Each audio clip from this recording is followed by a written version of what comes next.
¿Qué tal, amigas, amigos? El día de hoy trato de responder a una pregunta que me han hecho y tiene que ver con la última cena de Cristo.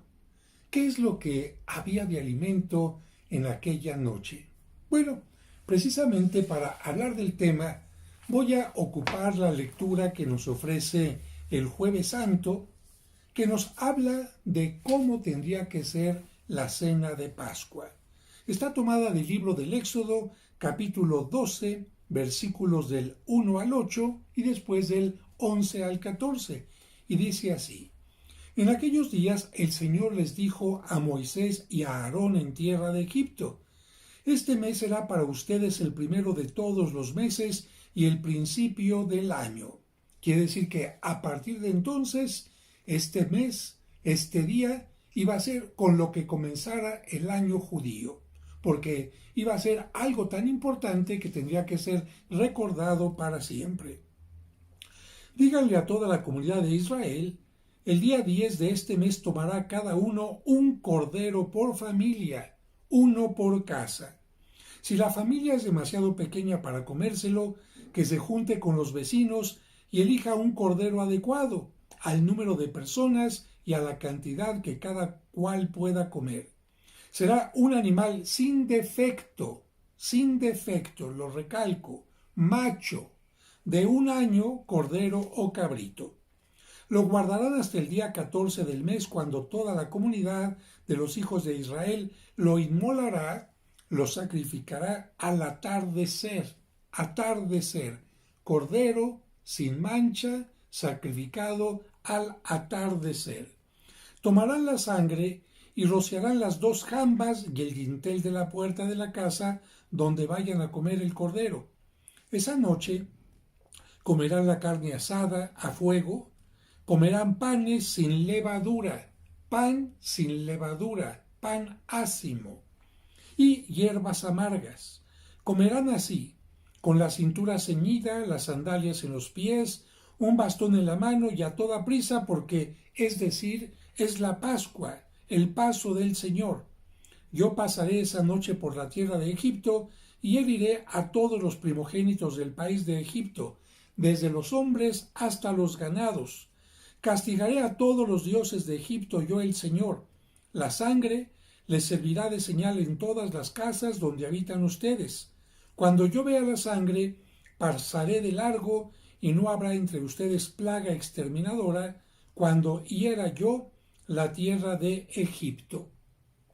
Ese día será para ustedes un memorial y lo celebrarán como fiesta en honor del Señor.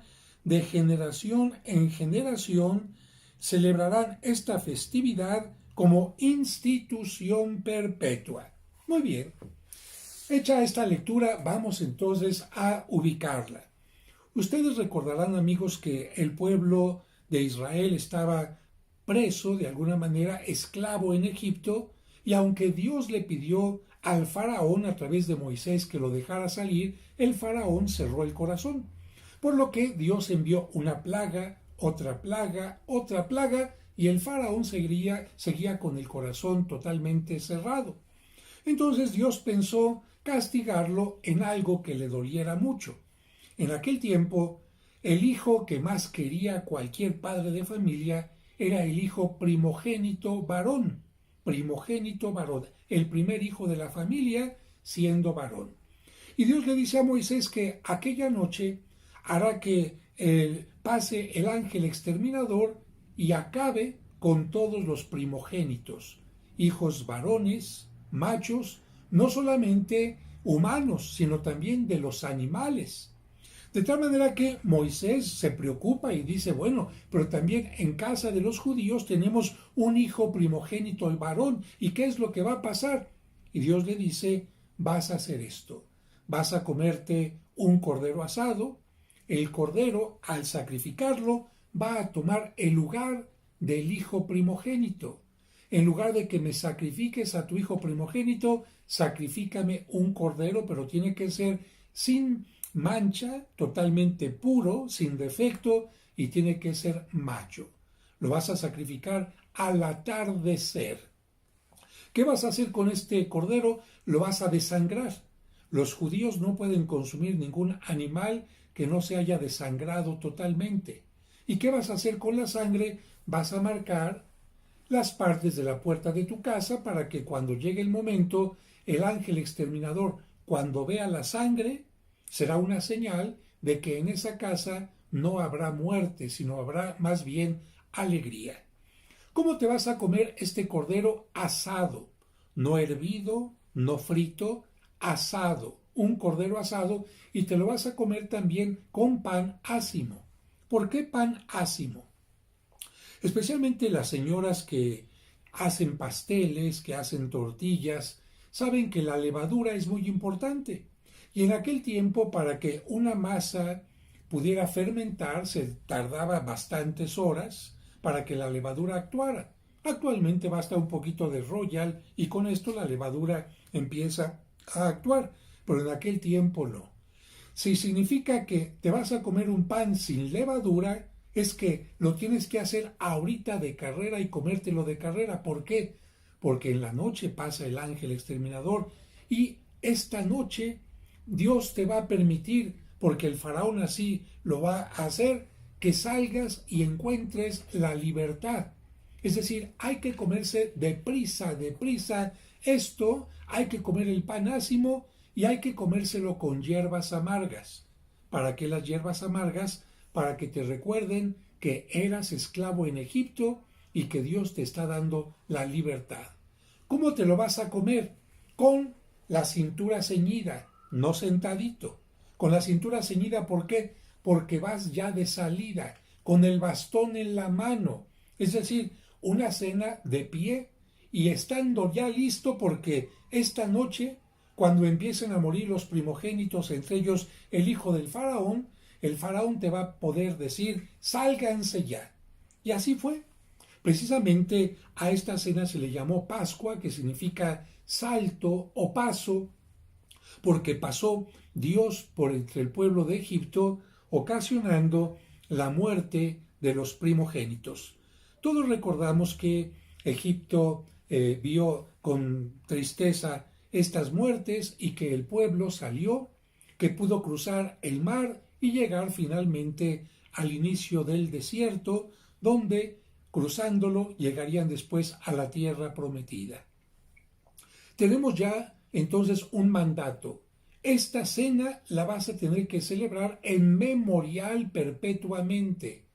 De tal manera que los judíos cada año comenzaban el inicio del año celebrando la Pascua con una cena especial al atardecer, bueno, después del atardecer porque el cordero se tenía que sacrificar hacia las 3 de la tarde, y que tenían en el menú cordero que tenían que comer asado, hierbas amargas, pan ácimo y vino generalmente mezclado con agua. El padre Armando Colín, que ahora ya es obispo, pero cuando era solamente sacerdote, hizo un ritual de la celebración para la cena pascual hebrea, es decir, para que la gente conozca, ahora ya es obispo de Puerto Escondido, para que la gente conozca cómo celebran los judíos actualmente la Pascua. Y los judíos, al celebrar esta Pascua, están rememorando lo que se hacía desde tiempo de Moisés. Es cierto, han tenido que haber algunos cambios porque cuando el pueblo estaba en el desierto, ciertamente no podía tener quizás todos los elementos que se mencionaron en la lectura que acabamos de escuchar. Y cuando llegaron ya a la tierra prometida, seguramente la cena se enriqueció con otros elementos para hacerla más festiva, pero es una cena ritual. No es una cena común y corriente, sino es una cena que recuerda la liberación del pueblo judío de Egipto. Las partes importantes de la celebración pascual. Primero, a la Pascua en la cultura judía se le llama Pesaj y está basada en dos temas que son el Haggadah, que es la narración del Éxodo, como recuerdo de las principales intervenciones de Dios en su historia. Cada vez que los judíos celebran la Pascua, tienen que leer muchos textos del Éxodo que nos recuerdan su liberación, para recordar que Dios los liberó y que no se les olvide que Dios es el que ha liberado y liberará siempre a su pueblo. Por eso la cena que tuvo Cristo tuvo que haber sido una cena larga, porque los textos que se leen son bastante largos. Otra parte de la cena pascual es el mazot, que son los panes ácimos que tienen que estar presentes en la cena y que recuerdan el pan del sufrimiento y de la miseria con que el pueblo se alimentó. Pan ácimo, pan sin levadura, no es pan de fiesta, sino un pan que recuerda el sufrimiento. Y la estructura del Hagadah, de Pesaj o de Pascua, tiene los siguientes elementos, para que veas más o menos lo que hizo Cristo en la última cena. Primero, bendición con el rito de la luz y bendición sobre la primera copa de vino y bendición sobre las ofrendas. Fíjate, la cena de la Pascua judía y la cena que tuvo Cristo tuvo que haber comenzado con la bendición de la luz, que nos recuerda que Dios es el creador de todo. Fíjate, la Pascua cristiana también, curiosamente, comienza bendiciendo el fuego nuevo. ¿Por qué? Porque Cristo bendijo un fuego nuevo. ¿Por qué? Porque está comenzando el año para los judíos, porque se está recordando la creación del mundo, porque se está recordando que Dios ilumina siempre con su presencia. Y en ese momento se bendice una copa que se llama la copa de Elías. ¿Por qué? Porque los judíos piensan que cuando venga el Mesías, Elías vendrá a anunciar su llegada. Y por eso esa copa se bendice, se pone ahí para que, si es el momento, llegue Elías y les diga, ya llegó el Mesías. Para los cristianos, nuestro Elías fue Juan Bautista, que anunció a Cristo como el Cordero de Dios que viene a quitar el pecado del mundo. Bueno, en la cena judía se tienen que tomar 5 copas. Fíjate, 5 copas, y vamos a ver en qué momento Cristo había tomado el cáliz para decir, tomen y beban, esta es mi sangre, pero son 5 copas. Una vez que se ha bendecido la luz y se ha servido la copa de Elías, que nadie se toma, es una copa aparte, viene el lavado de las manos por parte del presidente, el presidente de la asamblea. En este caso sería Cristo, y en ese momento se lava las manos porque los judíos tienen la obligación de purificarse en todos los ritos espirituales. Después viene un carpas, que es un pedazo de apio o rábano que es mojado en vinagre, en jugo de limón o en agua salada y después se come. Todo mundo se come estas hierbas amargas. El cuarto punto, dividir. Se divide el pan ácimo por una cuestión ritual, que se va a comer la mitad únicamente y la otra mitad se va a esconder para un ritual de diversión más adelante. Después viene el Magid, que es la narración, la recitación del Hagadah, todos los textos del Éxodo y algunos textos más que nos hablan de la liberación del pueblo. Aquí, a propósito, el más pequeño de la cena siempre le tiene que preguntar al que la preside, al mayor, todas las noches comemos nosotros pan con levadura, ¿y por qué esta noche comemos pan ácimo?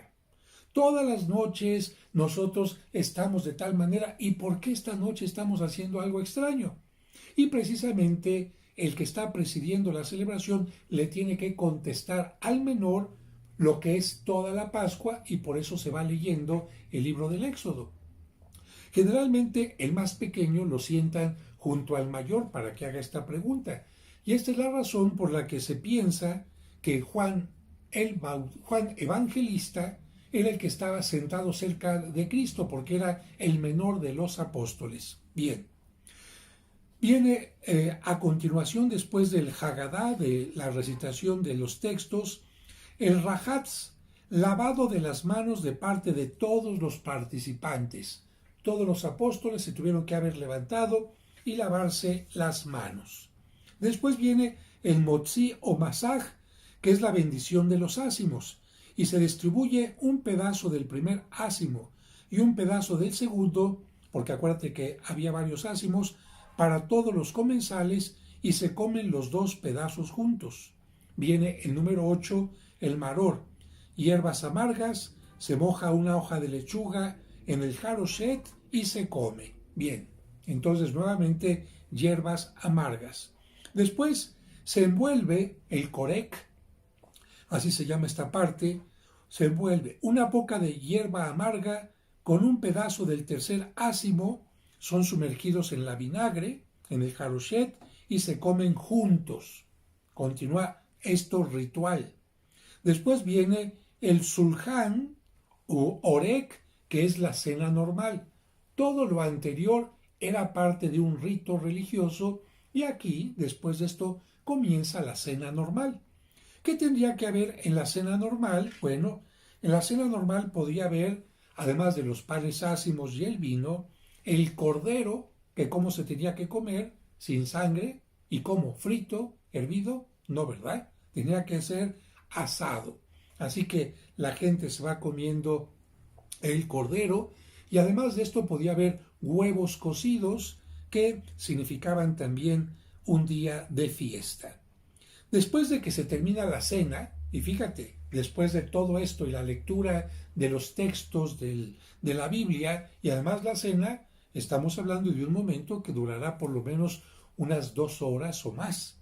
Bien, después de esto ya viene algo importante. El zafún, una parte de los ácimos que se habían escondido, sirven para que los niñitos se levanten y busquen dónde está el pan escondido. Esto sirve para que se les quite un poco del sueño porque ha estado larga la cena y al que lo encuentra se le da un obsequio en particular. Mientras ha estado la cena, se pueden estar entonando también algunos cantos para alegrar la cena. Pero viene el zafún, que acabo de explicar ahorita, el escondido y que se come en este momento. Y algo muy importante, la Sagrada Escritura, el Evangelio nos dice, acabada la cena, Jesús tomó el pan. Fíjate, esto que te estoy explicando te ayuda a entender en qué momento de la cena Cristo tomó el pan y el vino y los consagra. Bien, viene después del escondido el barek, que es la bendición por la comida que se ha realizado y por la tercera copa de vino. Así que en este momento Cristo da gracias por la cena y bendice la cena que se ha realizado y se sirve una tercera copa de vino. En este momento se abre la puerta porque todo ha sido a puerta cerrada. Se abre la puerta. ¿Qué significa? Que en este momento es cuando Judas podrá salir. Judas no puede salir antes, pero tampoco Judas puede salir antes de que Cristo haya bendecido el pan y diga, bendito sea Señor Dios del universo por este pan fruto de la tierra y del trabajo del hombre que recibimos de tu generosidad. Y además, en ese momento es cuando Cristo dice, tomen y coman, porque esto es mi cuerpo. Precisamente el ácimo que se partía para que todos comieran es el pan ácimo que Cristo toma y les dice, coman todos de él, después de dar gracias por este pan que forma parte de la cena. Después vendrá el momento de la bendición de la copa de vino, y es cuando Cristo, acabada la cena, toma el cáliz y dice, tomen y beban todos de él, porque esta es mi sangre. En este momento viene el jalel, que es la sección número 13 de la cena, y se bendice la cuarta copa de vino, que es la que te estoy mencionando ahorita. Se leen salmos de aleluya y al final se bebe la cuarta copa de vino, que es la copa de Elías. Como Elías no llegó, pues entonces los judíos se siguen tomando esta copa hasta nuestros días. En el caso de la última cena, la copa de Elías es la que Cristo hace que se pasen todos, diciendo, Elías ya ha dicho que yo soy el Mesías, y esta copa no la volveré a tomar hasta que tenga cumplimiento en el reino de mi Padre. Significa que Cristo está diciendo, no voy a volver a poder participar en ninguna cena de Pascua, aunque cada año he participado desde que era pequeñito y en los otros años, no volveré a tomar del vino de la cena de Pascua. ¿Por qué? Porque voy a morir. Algo muy importante de esta cena es que en el rajatz, en el lavado de las manos de parte de todos los participantes, esto lo había omitido, es cuando Cristo se levanta y les lava los pies a los discípulos. Lo normal era que todo el mundo se levantara y se lavara las manos, pero en este caso, Cristo toma el papel del sirviente. El sirviente, cuando todos iban a lavar las manos, se acercaba, les llevaba el agua, las toallas, etc. Y en ese momento es cuando Cristo, en lugar de lavarles las manos, les lava los pies como un signo de una limpieza total que quiere que los apóstoles tengan para la siguiente parte que viene, que ya te he explicado. De tal manera que nosotros podemos entender que Cristo lleva a cabo una cena ritual llamada Haggadah, que siguen realizando los judíos hasta nuestro tiempo, y que a los apóstoles hubo algo que les llamó la atención. La cena de Pascua tenía que ser el viernes. Los judíos tenían que ir a sacrificar al cordero aproximadamente entre las 12 del mediodía a las 3 de la tarde, para que a partir de entonces se desangrara el cordero y después de que estuviera desangrado lo pudieran asar, y antes de que se ocultara el sol el viernes, ellos tenían que ya comenzar el Shabbat, la cena, sin ningún problema. De tal manera que cuando los apóstoles les dice Cristo, vamos a celebrar la Haggadah, vamos a celebrar la Pascua de alguna manera el jueves, les extraña porque ¿cómo van a celebrar la Pascua si no hay un cordero? ¿Cómo van a celebrar la Pascua si no han ido a sacrificar al cordero, si no lo han desangrado? ¿Cómo le van a hacer? Sin embargo, se reúnen en aquella cena, y en aquella cena seguramente habrá estado hierbas amargas, pan ácimo, huevo y algunos elementos más que pudieron cenar, pero faltaba el cordero. Eso podían haber pensado, pero seguramente tú ya estás entendiendo quién era el cordero en aquella cena. ¿Quién había dicho en algún momento, de quién había dicho Juan el Bautista, este es el Cordero de Dios que viene a quitar el pecado del mundo? Efectivamente, Jesús era el Cordero vivo presente aquella noche. ¿Y por qué aquella noche les dice que su cuerpo será entregado y su sangre derramada? Porque al día siguiente, el viernes, Él va a ser sacrificado como el Cordero antes del atardecer. Fíjate, primogénito. Cristo fue el Hijo único y primero de María, el Hijo único de Dios, sin mancha, sin defecto. Cristo no tuvo ningún pecado. El Cordero tendrá que ser desangrado. Cristo estuvo colgado en la cruz y fue flagelado y azotado para que su sangre, derramada por la humanidad, cayera de una manera tremenda. No le quebrará ningún hueso. Cuando Cristo muere, llegan a romperle las piernas a los ladrones que estaban a los lados de Cristo. ¿Por qué? Porque querían los judíos que murieran rápido, porque ya venía la cena de la Pascua el viernes y no podían estar ahí esperando a que murieran. Quiébrenle las piernas para que ya no puedan respirar y de esta manera mueran asfixiados. Cuando llegan a Cristo y están a punto de romperle las piernas, se dan cuenta que está muerto y para asegurarse le cruzan el costado con una lanza. No le quebraron ningún hueso. Se están cumpliendo todos los rituales. Como Cristo como Cristo desde la cruz no les podía decir, esta es mi sangre que derramo por ustedes. Como Cristo en la cruz no podía decir, este es mi cuerpo que entrego por ustedes, porque apenas podía hablar. No podía explicarles que Él estaba tomando en lugar del cordero que antes se ocupaba para celebrar la Pascua. Por esta razón se los explica el jueves. Una vez que ha terminado la cena, se abre la puerta, Judas ya salió para entregarlo y vienen todos los momentos difíciles que Cristo tendrá que vivir. Cristo sale del cenáculo y va al huerto de Getsemaní. ¿Por qué? Porque podían caminar esos pasos. Acuérdate que en el Shabbat y en las celebraciones religiosas los judíos no podían caminar más de determinado tiempo y no podían hacer otra cosa sino estar orando. Cuando Cristo sale de la última cena, así nos lo dice el Evangelio, salen cantando himnos. Llegan a Getsemaní. Getsemaní significa prensa. ¿Prensa de qué?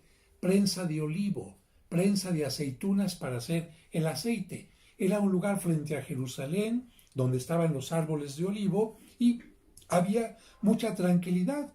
Era tiempo de luna llena, se podía caminar tranquilamente sin ningún problema, a menos que hubiera alguna nube por ahí, y Cristo llega al huerto de Getsemaní y ahí con los demás apóstoles, menos Judas, cantan varios salmos, pero como han tomado 4 o 5 copas de vino los apóstoles, han cenado. ¿Qué le pasa a una persona cuando ha cenado, cuando está contenta, cuando está relajada y ha tomado vino? Les viene el sueño. Por eso es que los apóstoles que Cristo invita a que lo acompañen, Pedro, Santiago y Juan, como lo dice el Evangelio, se quedan dormidos. Se quedan dormidos y solo Cristo hace oración para que, si es posible, pase ese trago amargo y que si no, que se cumpla la voluntad de Dios. Pues bien, he tratado de explicarte entonces que Cristo tuvo una cena ritual inspirada en la cena de Pascua, donde hubo pan ácimo, y por eso nuestras hostias no son un pan común y corriente, tienen que ser pan ácimo, y que en la última cena que se comía un cordero que se sacrificaba, Cristo toma el lugar del cordero, y ya te he dicho que es un cordero sin mancha, un cordero al que no se le quiebra ningún solo hueso. Y algo interesante, ¿qué hicieron en Egipto para que el ángel exterminador, para que la muerte no pasara a los lugares de los judíos? Con la sangre marcaron las puertas. Muy bien. Yo te pregunto, ¿dónde está la sangre de Cristo, el cuerpo de Cristo actualmente? En la comunión, en la Eucaristía. De tal manera que cada vez que una persona recibe la Eucaristía, su cuerpo, sus puertas, vamos a llamar así, están marcados con la sangre de Cristo para que la muerte no tenga dominio sobre nosotros. De tal manera que la sangre de Cristo nos purifica, la sangre de Cristo nos lava, la sangre de Cristo nos permite tener una vida que nos va a llevar hacia la vida eterna. Por esta razón, precisamente el Jueves Santo, dice el Salmo: ¿cómo le pagaré al Señor todo el bien que me ha hecho? Levantaré el cáliz de salvación e invocaré el nombre del Señor. Fíjate, levantar un cáliz en los Salmos significaba alabar a Dios. Con mayor razón, levantar el cáliz que Cristo levantó en la última cena, cumpliendo lo que Él nos dijo: hagan esto siempre en memoria mía. Y termina también con este texto San Pablo a los Corintios, cuando está explicando a la gente de su tiempo que la misa no es algo inventado por los apóstoles, sino es algo que recibieron de Cristo. Dice así, primera carta del apóstol San Pablo a los Corintios, capítulo 11, versículos del 23 al 26. Hermanos, yo recibí del Señor lo mismo que les he transmitido, que el Señor Jesús, la noche en que iba a ser entregado, tomó pan en sus manos y, pronunciando la acción de gracias, lo partió y dijo: esto es mi cuerpo que se entrega por ustedes. Hagan esto en memoria mía. Lo mismo hizo con el cáliz después de cenar. Fíjate, aquí nos está diciendo que Cristo no tomó para esta bendición ni la primera, ni la segunda, ni esta, sino la copa después de la cena, diciendo: este cáliz es la nueva alianza que se sella con mi sangre. Hagan esto en memoria mía siempre que beban de él. Por eso, cada vez que ustedes comen de este pan y beben de este cáliz, proclaman la muerte del Señor hasta que Él vuelva. Y termino con esto. Dice Cristo: esta es la nueva y eterna alianza. ¿Por qué? Porque Dios había hecho una alianza con Abraham, una alianza con Moisés, pero lamentablemente el pueblo, por su pecado, había roto estas alianzas. Dios no. Dios se mantuvo siempre fiel, pero el pueblo no.